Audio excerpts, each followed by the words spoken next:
কলকাতা টিভির পর্দায় আপনাদেরকে সকলকে স্বাগত। আমি পূজালি রয়েছি আপনাদের সঙ্গে।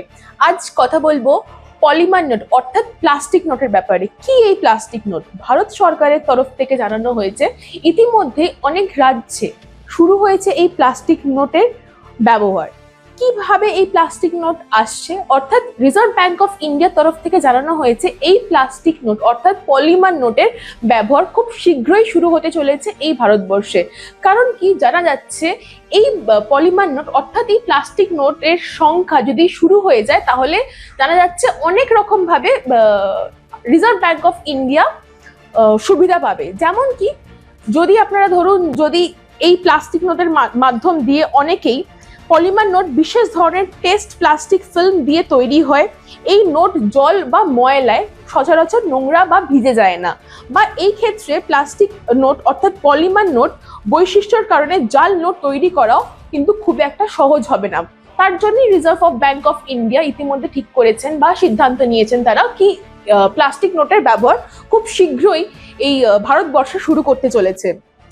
ইতিমধ্যে জানা যাচ্ছে দেশের অনেকগুলো জায়গায় এই পলিমার নোটের ব্যবহার শুরু হয়ে গেছে, যেমন কি অস্ট্রেলিয়া, কানাডা, যুক্তরাজ্য ও মালদ্বীপ সহ একাধিক দেশে পলিমার নোট ব্যবহৃত হচ্ছে বলে জানা যাচ্ছে। এর ফলে যেই জল বা ময়লার কারণে যে টাকাগুলো যেগুলো নষ্ট হয়ে যেত সেগুলো জানা যাচ্ছে সেই নোট অর্থাৎ পলিমার নোট যদি ব্যবহার করা যায় সেক্ষেত্রে জল লাগলে ভিজবে না বা ময়লা হলে সেই নোট সচরাচর নোংরা হবে না বলে জানতে পারছে। ইতিমধ্যে আমরা জানতে পাচ্ছি 200 কোটি পলিমার নোট ছাপানোর অনুমতি দিয়েছে ইতিমধ্যেই রিজার্ভ ব্যাংক অফ ইন্ডিয়ার তরফ থেকে। অর্থাৎ রিজার্ভ ব্যাংক অফ ইন্ডিয়া ইতিমধ্যেই সিদ্ধান্ত নেবার পথে কি তারা 200 কোটি টাকার পলিমার নোট ছাপানো হবে।